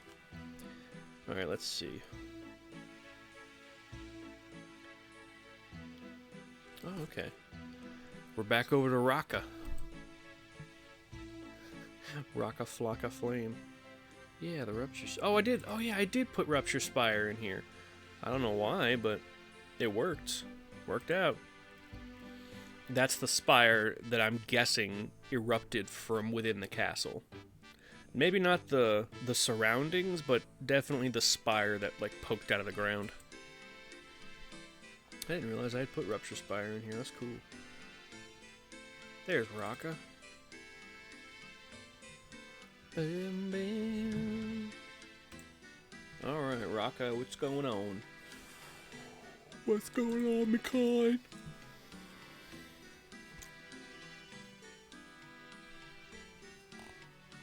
Okay. It was dawn. A state recognizable by dim red glow through the ash-choked skies over a Mount Jal. Insects the size of Rakka's arm buzzed by in force. Her satchel of herbs and sangrite paints jangled on her back, making her shoulders ache. But there was a long way to go before she could put it down. The clan had already made it deep into Palehide, Thrash territory under cover of darkness, although they hadn't seen any Viashino yet. Viashino are lizard people. Already the undergrowth had given way to crunchy volcanic pebbles. It was exhausting to constantly slip on the... What the fuck are you talking about? It was exhausting to constantly slip in the pebble slides, so they kept their footing with spiked, saurid leather boots and hiking staves. They walked a thin trail between two vast, bubbling tar pits, so large that the opposite sides were invisible in the fumes of the morning. The foul stench burned Rakka's lungs. So I'm guessing they're near here, with the volcanic areas. Alright.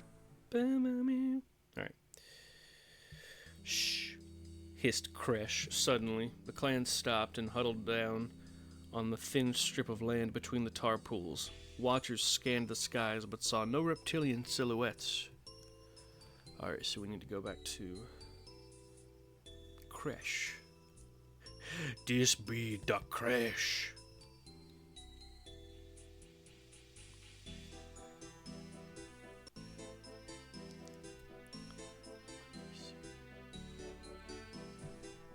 There we go.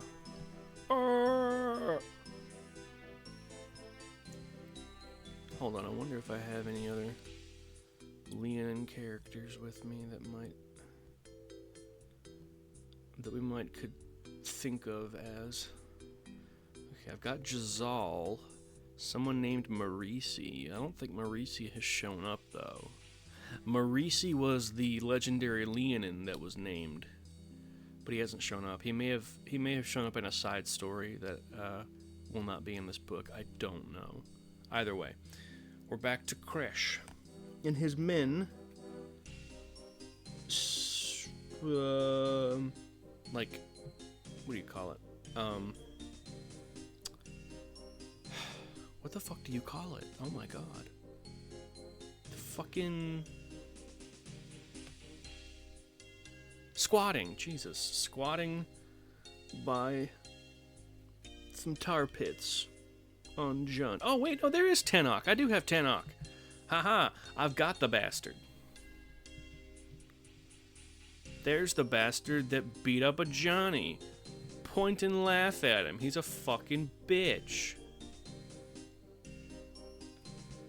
Forgot I had him. I wanted to show him real quick.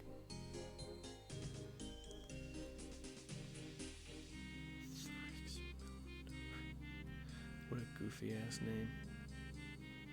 Unstable Frontier. That's a great one for Jund. It's sort of where they're at, but like not as lava-y, I don't think. I'm not sure. We'll see. Let's keep reading. The clan. Oh, what is it? Whispered Rakka. The Viashino heads looked like large bubbles at first.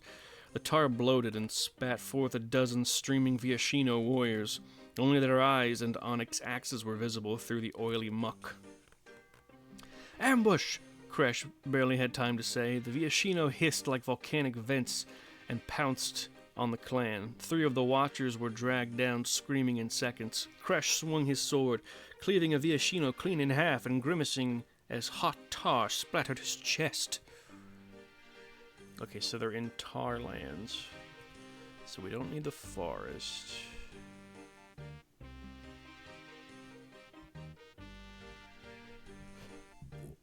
Let's see.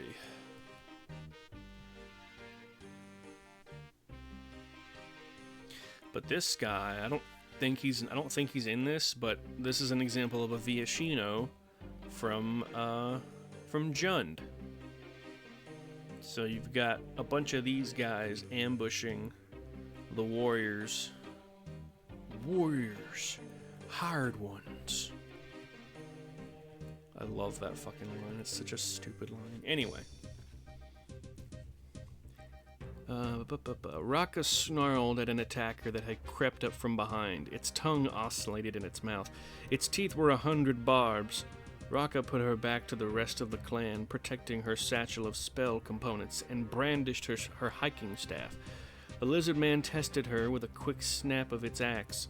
She deflected the blow and returned it with a sharp crack to the creature's forward leg. It shuffled back along the strip of land between the tar pools.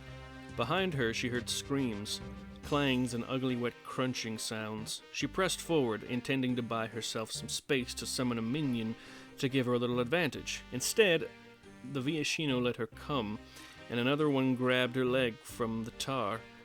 Rika gritted her teeth as her skin sizzled. "All right then," she muttered. "No time to do this fancy. Let's just bring the pain." Rakka raised her staff, took a deep breath, and screamed 2 syllables of power into the air. Her staff broke into 2 shards of obsidian, raining down all around her. The shards writhed where they fell, on the volcanic ground, or the surface of the tar. Each obsidian shard was expanding, adding new facets and edges to itself. She turned to the Viashino at her leg and unsheathed a scimitar.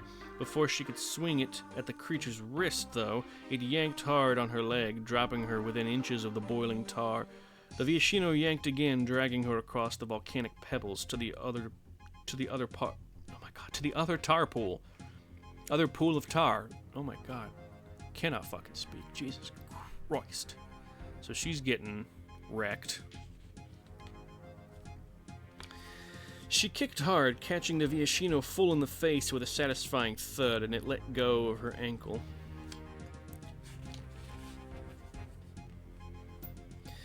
She scrambled to her feet just in time to parry the axe of the first Viashino that had attacked her. The shards of her staff were spiky clods of black crystal. 2 of them had grown huge, sprouting limb-like projections, and were towering over the Viashino despite standing in the tar. "Kill them!" Rakka commanded. The obsidian elementals had no heads or sensory organs to speak of. As such, they didn't need to turn to face the Viashino attackers. Instead, spikes of obsidian erupted in the direction of their master's enemies, and the elementals simply lurched. 2 Viashino were impaled immediately. Rakka fell back and let the elementals close between her and the Viashino.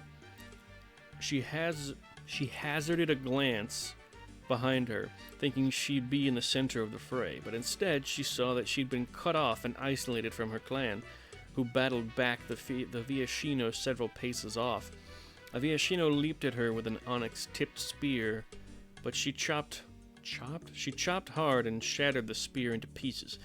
Weaponless, the Viashino pounced on her. Its claws came down on her back and shoulders. She yelled out as it dragged open long gashes in her back, ow, and sliced her satchel clean away. She turned quickly, adrenaline augmenting her strength. Her scimitar sliced the creature's belly clean open, and it slumped into the tar, dragging her satchel with it. No! Itchy.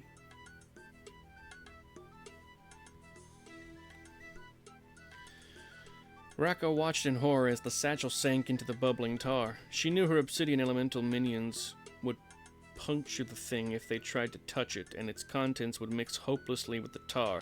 She tried to steel herself to plunge her arm down to grab the satchel, but she already knew the pain of the boiling tar from her ankle, and couldn't make herself do it. Her mission was sinking in a tar pit. "Get the herbs!" Kresh shouted. One of Kresh's warriors screamed crazily and dived into the tar after the satchel. Rakka heard his flesh crackle. Somehow, in a wild thrashing motion, the man tossed the satchel onto the pebbles at Rakka's feet. He made no sound as a Viashino submerged him. The satchel was smoking, the leather blackened through, but the contents were only singed. Rakka carefully pulled the herbs out, gathered them into a fresh piece of leather, and bound them up again. She gently tucked them into her shirt. Hell yeah, bro. I mean, she doesn't have that much booba to do that, but she has enough. Where are we? After the last of the Viashino had been finished off by Kresh's warriors, Rakka's elementals fell back into the tar and disappeared. She realized the survivors were all watching her. "How many did we lose?" she asked. "Many," said Kresh. 8 of our 30. We'll need to go back and get fresh men." "No," said Rakka. "The ritual. I need to summon the elementals today. "You summoned 5 elementals just now without the herbs," said one of the warriors. "Those things killed my brother," said another.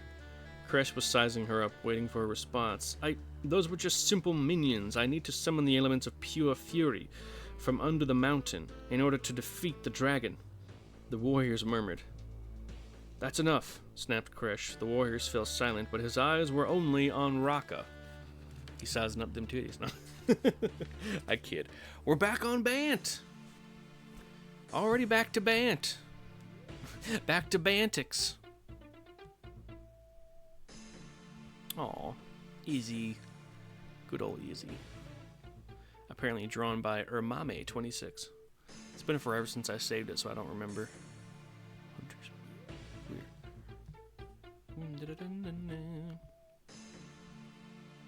Let's see. Yes. A grand stadium with enough tired beaches and frescoes. Where are we? Who am I talking? Who am I reading about? Rafik. We're back with Rafik. And in that case, let's see here. Oh, there we go. I don't think there is a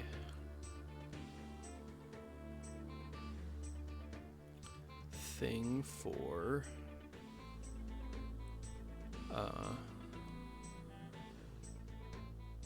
whatchamacallit. There's nothing for the castle or the battle arena.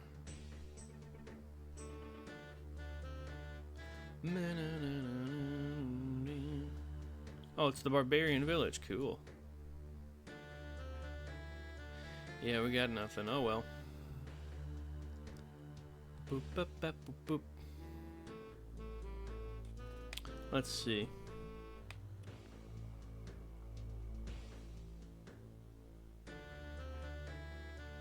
Marble. Yeah, there's nothing specific, so. Back to the panorama. Seriously. Back to the Jund panorama and back to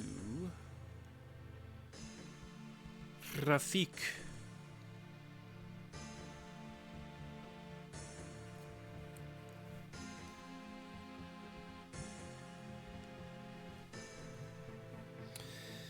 Let's see, how short is it? Oh my god, it's only one page. 1, 2, 3. It's 3 pages. That's so funny. What the hell? What the fuck? Planeswalker's Guide to Alara, Agents of Artifice. Interesting. Anyway. The arena was the finest in the nation of Jess, a grand stadium with enough tiered benches to seat hundreds of well-wishers. Fine frescoes painted knights fighting mythical creatures such as dragons, gargoyles, and demons. The statue of an empty throne, a model of the sacred throne of the revered Archangel Asha, crowned the flag tower, the statue white marble gleaming in the sunlight. The morning's dispute was not a salacious one. Some squabble over land rights in the olive groves bordering Valeran, but the rafters were full beyond their capacity nevertheless, although the petitioner from Jess had chosen a mere squad of local mercenaries to represent him, fighters who would be passably entertaining at best. The defendant from Valeran had chosen as his champion Rafik of the Many, Knight Captain of the Order of the Reliquary, Bant's Grand Champion of Sigils, and the most decorated knight in the world. Outside, the judge was announcing him. The audience erupted, thundering the stands with more than 1,000 feet. Ugh, I need to readjust. Oh, that's better. Whew.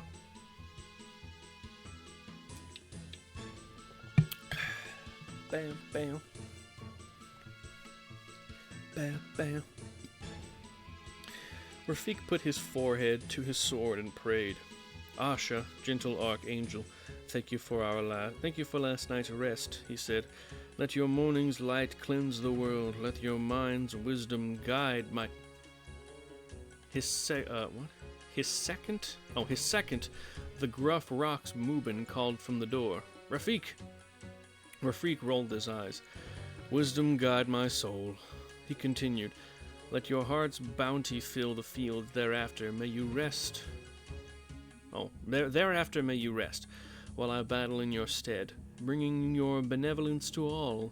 that you may then lead me safely home and keep me through the dark of night. Rafik!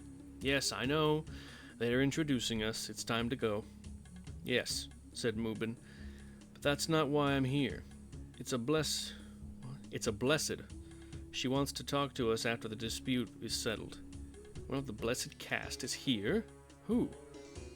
Arasil, from the courts of Valoran. No idea why she'd be way out here. She's here with a delegation of the Order of the Skyward Eye. Why has she come personally? She could have sent someone of mortar caste. We should talk to her. It must be urgent. The big rock shook his head. She said to settle up with Jessians first, then come talk to her. Rafik grinned. Then I guess she just likes to watch us fight. When Rafik and Mubin appeared from the defendant's gate, the audience stood and cheered. They bowed, letting their numerous sigils of patronage hang dramatically from their breastplates. The mercenaries representing the plaintiff's side had already assembled on the other side of the arena. They were just youths, gangly and awkward-looking, young men and women in their front-heavy ceremonial armor. Their swords, though, looked suspiciously sharp, possibly enchanted. Rafik wondered whether those blades had been inspected for battle regulations, or whether he simply misjudged the glint in their edges. Really? Is this really the time for sea shanties? Specifically sea shanty number 2? Yeah, actually, it's coral blue number. Enough! The combatants all bowed to the judge, then bowed to each other, then bowed to the Valoran magistrate, Arasil, the Blessed. Is Arasil in do I have Arasil in my fucking thing? That'd be cool. A-A-R. Oh. Does she actually have a card? I don't think she does.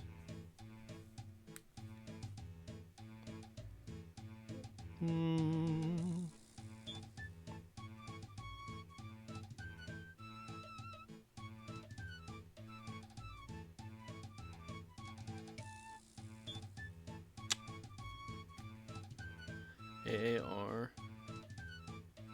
Oh, Arsil. What the fuck am I saying? Arasil? Jesus, Arsil. Nope. She does not have a picture.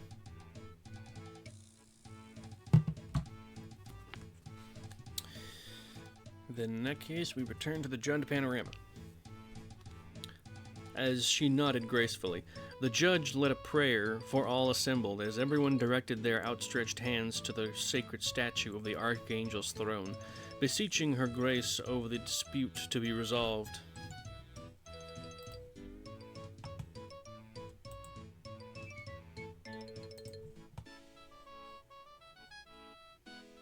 Okay.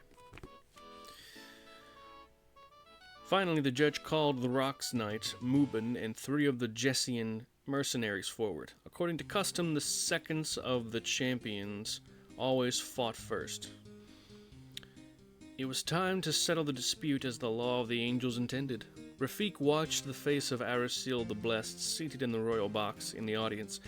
She was too far away to speak with, but he could see that she was seated next to a mage in robes embroidered with a sigil of the Order of the Skyward Eye. The mage whispered to her, and she nodded. As Rafik watched, her eyes strayed from the center of the arena to where he stood, on the sidelines. He gave a slight nod and thought he caught an indication of a smile before the magistrate turned back to watch the action. Whatever was on her mind, it would have to wait. Rafik saw Mubin walk out into the arena and smiled. Nothing pleased him more than seeing justice being carried out.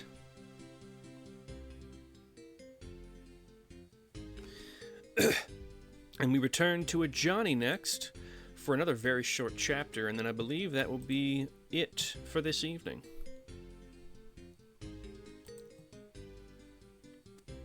So we return to a Johnny on Naya.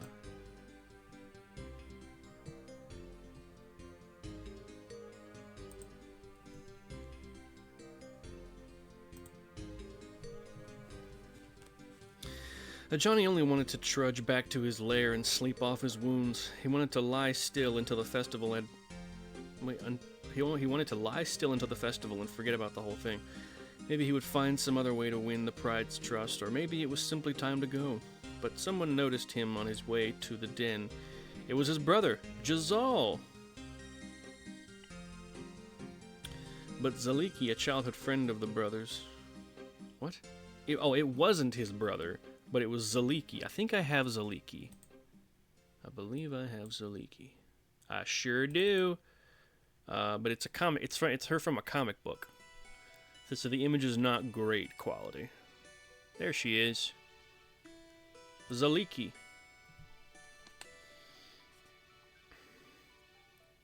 Thankfully, she was one of the only people in his pride who saw past his albino fur.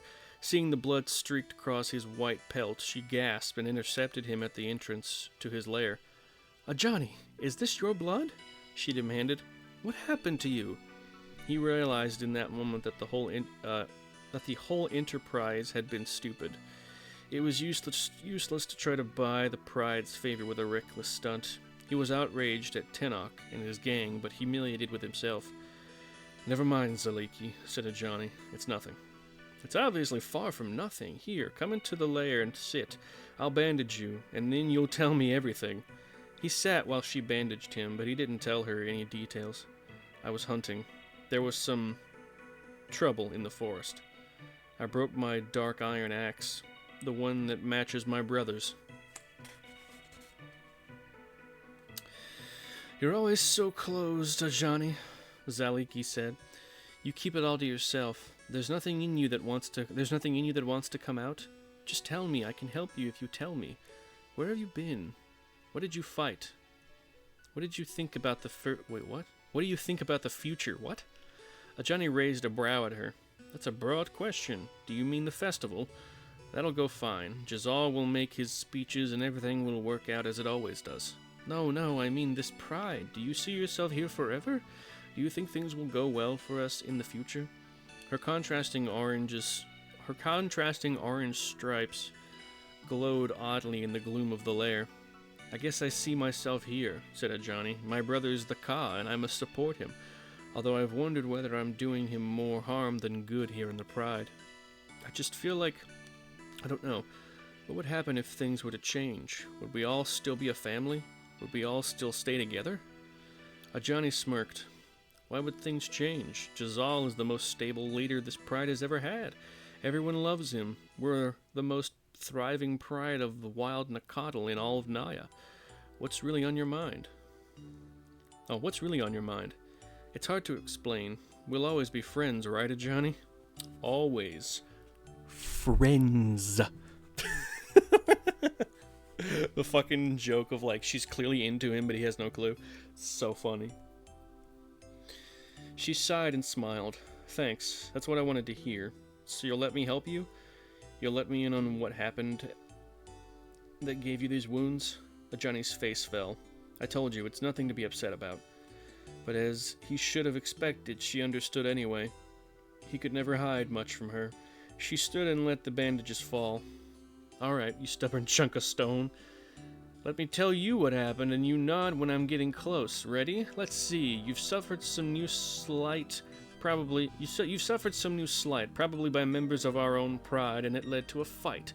You lost the fight, but you let them go, thinking it was somehow all your own fault, and now you're holding on to all your emotions about it, and shoving them deep down inside yourself. You've come back not to avenge your tormentors, but to lick your wounds and hide, while the same idiots in our pride go unpunished. How am I doing? Johnny faced the wall. Thank you for the bandages, he said. You can go now. Zaliki scoffed. Look, putting yourself in front of the evils of the world doesn't make you a hero, Johnny, he said. It just makes you a target. Don't try to save everyone. Don't try to win because it's not a contest. It's survival. You gotta figure out who holds the power in this world and then get out of their way. Life's hard enough without trying to overturn the way of things, or try to turn it into something about honor or integrity. Promise me this, that you'll get out of the way next time, won't you? Johnny just lay down on his bed. Zaliki looked at him for a long moment from the lair entrance and sighed. She left him alone. And that's it for that chapter. That's so fucking silly. These chapters are so fucking short. Wait, how long is the Jund one? Is the Jund one any longer?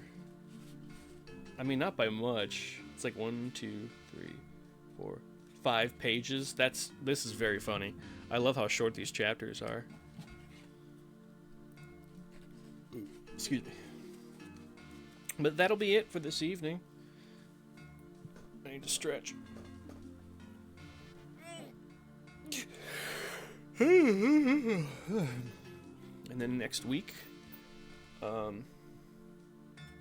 we will begin Onimusha Warlords. Yeah. I think tomorrow's the last week of Halloween, question mark? I don't know. Let me check the calendar real quick. If it'll fucking do. Okay, I guess I can't access it via my fucking laptop. At least not from the second window. Nope.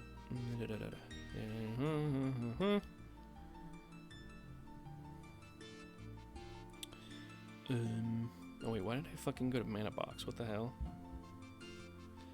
Okay, yeah, next week is the last full week of October, and then the week after we get 3/4 of a week. I suppose.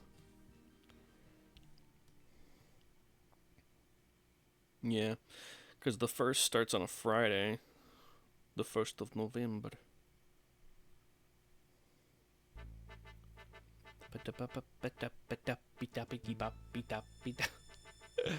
Oh goodness, this is a very appropriate playlist, by the way. Hey, it's Karu, I think is his name. Karu? I just know he's the duck from the Alabasta arc of One Piece. I love him. I wish I could remember who drew this. This is so cute. She's like, shy, and then brr. Very silly.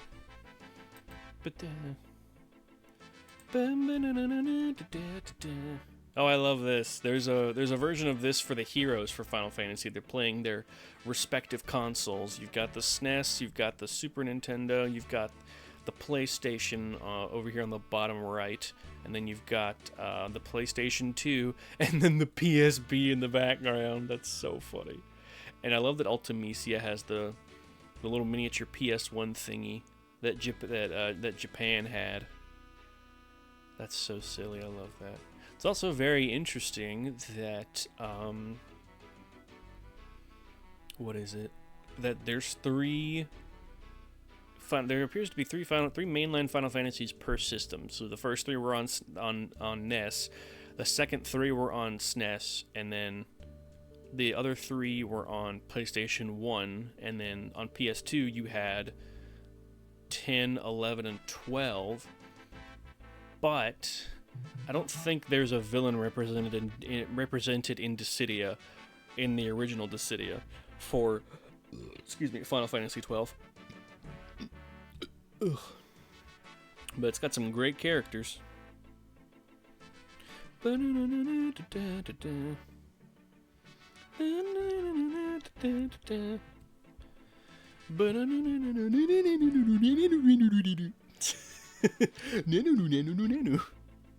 Nanu. Oh yeah, let's see who I'd like to raid, by the way. Hey, we officially hit 2 hours. And a goodbye to you, VOD watchers. Bye-bye.